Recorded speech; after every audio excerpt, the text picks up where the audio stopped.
नमस्कार विद्यार्थियों, आपका GK by Prem sir YouTube channel पर आपका स्वागत है।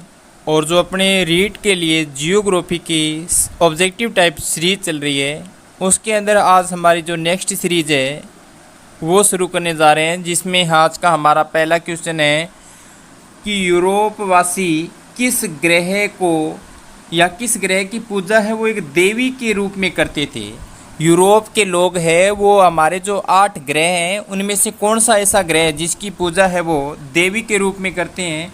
तो शुक्र जो ग्रह है उसकी पूजा वो किसके रूप में करते हैं, देवी के रूप में करते थे। नेक्स्ट हमारा क्वेश्चन है कि पृथ्वी की उपसौर स्थिति किस महीने में होती है। यहाँ पे प्रश्न देखिए कि इसमें महीना पूछा गया है कि वो कौन सा महीना है जिसके अंदर पृथ्वी और सूर्य के बीच की जो दूरी है वो कम हो जाती है। और ऐसी जब दूरी कम होने की होती है वो 3 जनवरी को स्थिति बनती है। कब बनती है? 3 जनवरी को। और 3 जनवरी का जो दिन है उसी को कहा जाता है उपसौर कहा जाता है। और उपसौर की स्थिति कब बनती है? जनवरी माह में।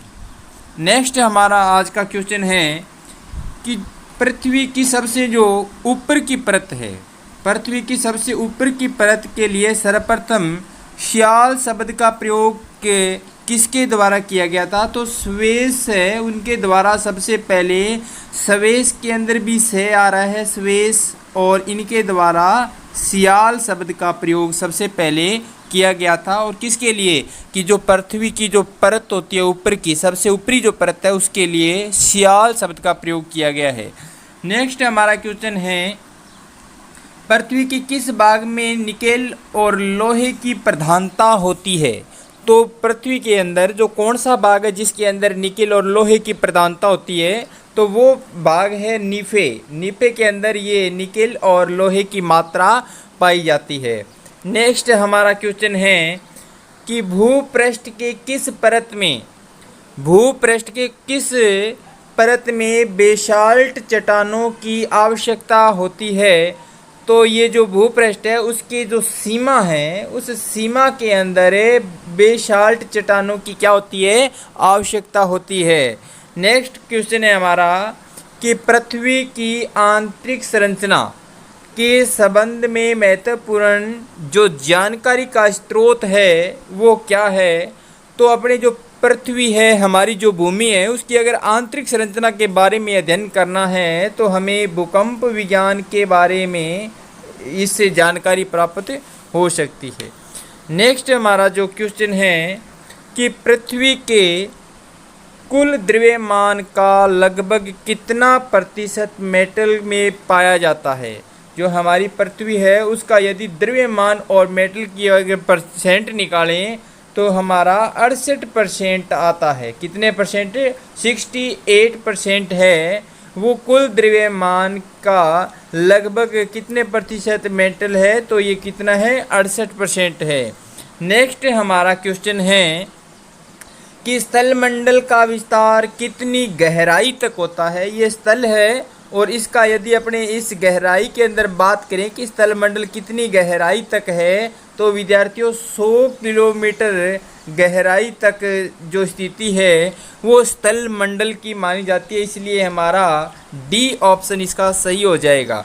नेक्स्ट हमारा क्वेश्चन है कि जो पृथ्वी की भूप्रपट्टी है, पृथ्वी की जो भूप्रपट्टी में कौन सा तत्व प्रचुर मात्रा में पाया जाता है। तो भूप्रपट्टी में जो प्रचुर मात्रा के अंदर जो तत्व पाया जाता है वो है एल्यूमिनियम। क्या पाया जाता है? एल्यूमिनियम है वो भूप्रपट्टी पे मुख्य रूप से सर्वाधिक पाया जाता है। नेक्स्ट जो क्वेश्चन है कि पृथ्वी के धरातल के कितने प्रतिशत भाग पर महाद्वीपों का विस्तार है। जो महाद्वीप है उनके बारे में पूछा है। तो हमारी पृथ्वी पर अपने कहें कि 71% यदि जल माने तो 29% स्थल भाग होगा। और उसका अगर बिल्कुल डायरेक्टली अपने सही आंसर देखें तो 29.2% भाग पर हमारे पृथ्वी पर क्या पाए जाते हैं? 7 महाद्वीप पाए जाते हैं। नेक्स्ट हमारा क्वेश्चन है कि पृथ्वी ग्रह की संरचना में प्रावार के नीचे जो क्रोड है वो निम्न में से किस एक से बने होते हैं? तो वो किस से बने होते हैं? लोहे से बने होते हैं। ध्यान रखना कि पृथ्वी ग्रह के संरचना में प्रावार के नीचे जो क्रोड होते हैं वो किस से बने होते हैं? तो लोहे से बने होते हैं।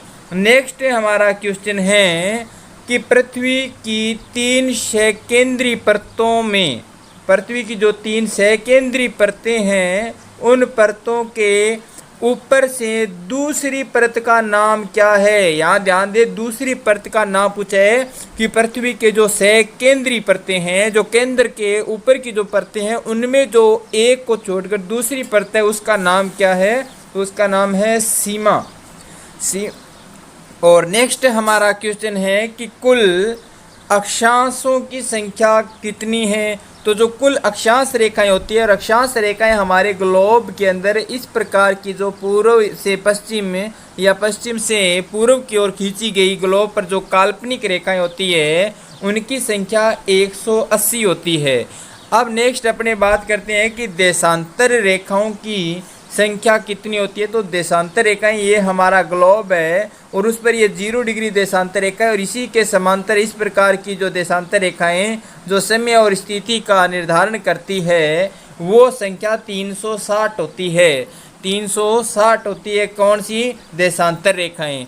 तो आपको अक्षांश और देशांतर रेखाएं याद रखनी है। नेक्स्ट हमारा क्वेश्चन है कि निम्नलिखित नगरों में से कौन सा एक भूमध्य रेखा के सर्वाधिक निकट है? यहाँ पे नगरों के नाम दिए और उसने कहा है कि सबसे निकट जो भूमध्य रेखा के है उस नगर का नाम बताना है। तो आपको सिंगापुर जो है वो भूमध्य रेखा के बिल्कुल निकट में स्थित है। नेक्स्ट हमारा क्वेश्चन है कि निम्नलिखित में से किस देश से होकर कर्क रेखा नहीं गुजरती है? यहाँ पर नहीं गुजरती है तो जायरे जो देश है वहाँ से कर्क रेखा नहीं गुजरती है। चीन से गुजरती है, भारत से गुजरती है, लेकिन जायरे से कर्क रेखा विद्यार्थियों नहीं गुजरती है। नेक्स्ट हमारा क्वेश्चन है कि अंतरराष्ट्रीय जो दिनांक रेखा, अपनी अंतरराष्ट्रीय जो दिनांक रेखा है वो किसे कहते हैं? तो वो 180 डिग्री जो देशांतर रेखा है उसी को अंतरराष्ट्रीय रेखा कहा जाता है, अंतरराष्ट्रीय दिनांक रेखा के नाम से जाना जाता है। और यदि बात करें कि ग्रीनविच किस देश के अंदर है, ग्रीनविच एक शहर है, लंदन के अंदर है, और यहाँ से जो 0 डिग्री देशांतर रेखा गुजरती है और इसका निर्धारण ग्रीनविच शहर के अंदर ही किया गया था, इसलिए इसका नाम भी ग्रीनविच रेखा भी है। लेकिन पूछा ये गया है कि ग्रीनविच किस देश में है? तो ये यूके के अंदर है। किस में? यूके के अंदर ग्रीनविच स्थित है। नेक्स्ट हमारा क्वेश्चन है कि एक देशांतर को पार करने में 2 स्थानों के स्थानीय समय में अंतर क्या होगा? तो ये एक देशांतर यहाँ पे है, एक देशांतर यहाँ पर है। ये 0 डिग्री देशांतर है और ये 1 डिग्री देशांतर है। तो इस देशांतर से यहाँ तक आने में 4 मिनट का समय लगता है, 4 मिनट का समय लगता है। तो हमारा सी ऑप्शन है वो सही हो जाएगा। नेक्स्ट हमारा प्रश्न है कि अंतरराष्ट्रीय तिथि रेखा जो तिथि निर्धारित करती है उस रेखा का निर्धारण किस वर्ष किया गया था? तो सन 1984 के अंदर अंतरराष्ट्रीय तिथि रेखा का निर्धारण किया गया था। नेक्स्ट हमारा क्वेश्चन है कि भारत का प्रमाणिक समय किस स्थान पर निश्चित किया गया है? तो भारत का जो प्रमाणित समय है वो इलाहाबाद के नैनी या मिर्ज़ापुर नामक स्थान पर निश्चित किया गया है। ध्यान रखना, नैनी या मिर्ज़ापुर दोनों में से एक ऑप्शन आएगा। इलाहाबाद के अंदर है, जिसको वर्तमान में प्रयागराज के नाम से जानते हैं, उत्तर प्रदेश में। नेक्स्ट हमारा क्वेश्चन है कि भूपृष्ठ का कितना प्रतिशत भाग अवसादी चट्टानों से ढका हुआ है? तो अवसादी चट्टानों से 75% भाग है वो भूपृष्ठ का अवसादी चट्टानों से ढका हुआ है। नेक्स्ट जो क्वेश्चन है कि कोयला किस चट्टान में पाया जाता है? जो कोयला है वो किस चट्टान में पाया जाता है? तो जो कोयला है वो परतदार चट्टानों में पाया जाता है। बस ये आपको ये याद रखना है। नेक्स्ट जो क्वेश्चन है कि निम्नलिखित में से कौन रूपांतरित चट्टान नहीं है। यहाँ पर नहीं शब्द पे ध्यान देना है आपने कि रूपांतरित चट्टान नहीं है, तो वो जो ग्रेनाइट है वो एक रूपांतरित चट्टान नहीं है। बाकी स्लेट, संगमरमर और स्फटिक जो सारे के सारे रूपांतरित चट्टान है। नेक्स्ट हमारा क्वेश्चन है कि निम्नलिखित में से कौन कायांतरित सेल है। तो यहाँ पे ध्यान दें कि निम्नलिखित में से कौन है जो एक कायांतरित सेल है। तो यहाँ पे जो संगमरमर है वो क्या है, एक कायांतरित सेल के रूप में जानी जाती है। नेक्स्ट जो हमारा क्वेश्चन है, वेरी इंपॉर्टेंट क्वेश्चन है कि विश्व का सबसे ऊंचा पर्वत कहाँ स्थित है। तो ध्यान दें ये नेपाल के अंदर स्थित है, हालांकि नेपाल और तिब्बत की बॉर्डर पे स्थित है ये। नेक्स्ट हमारा क्वेश्चन है कि निम्नलिखित में से कौन सी पर्वत श्रृंखला विश्व की सबसे बड़ी पर्वत श्रृंखला है। तो जो इंडीज पर्वत श्रृंखला है वो विश्व की सबसे बड़ी पर्वत श्रृंखला मानी जाती है। और सबसे प्राचीन की अगर बात करें तो अरावली पर्वत श्रृंखला है, वो सबसे प्राचीन है। नेक्स्ट हमारा क्वेश्चन है कि संसार का सर्वाधिक सक्रिय ज्वालामुखी कौन सा है। तो जो किलायु है वो सर्वाधिक सक्रिय है, किलायु है वो सर्वाधिक सक्रिय जलवायु है। नेक्स्ट हमारा क्वेश्चन है कि कोटोपैक्सी कहाँ स्थित है। और कोटोपैक्सी है वो इक्वाडोर के अंदर स्थित है। कोटोपैक्सी कहाँ है, इक्वाडोर के अंदर है। और नेक्स्ट और हमारा ये महत्वपूर्ण क्वेश्चन है जिसमें कि वायुमंडल में नाइट्रोजन की प्रतिशतता कितनी होती है। जो वायुमंडल है उसमें नाइट्रोजन की प्रतिशतता कितनी होती है। तो 78% यानी 78% है वो वायुमंडल के अंदर क्या पाई जाती है, नाइट्रोजन पाई जाती है। तो आज के हमारे 30 क्वेश्चन दूसरी सीरीज में कंप्लीट हो गए और आपको वाचिंग करने के लिए धन्यवाद।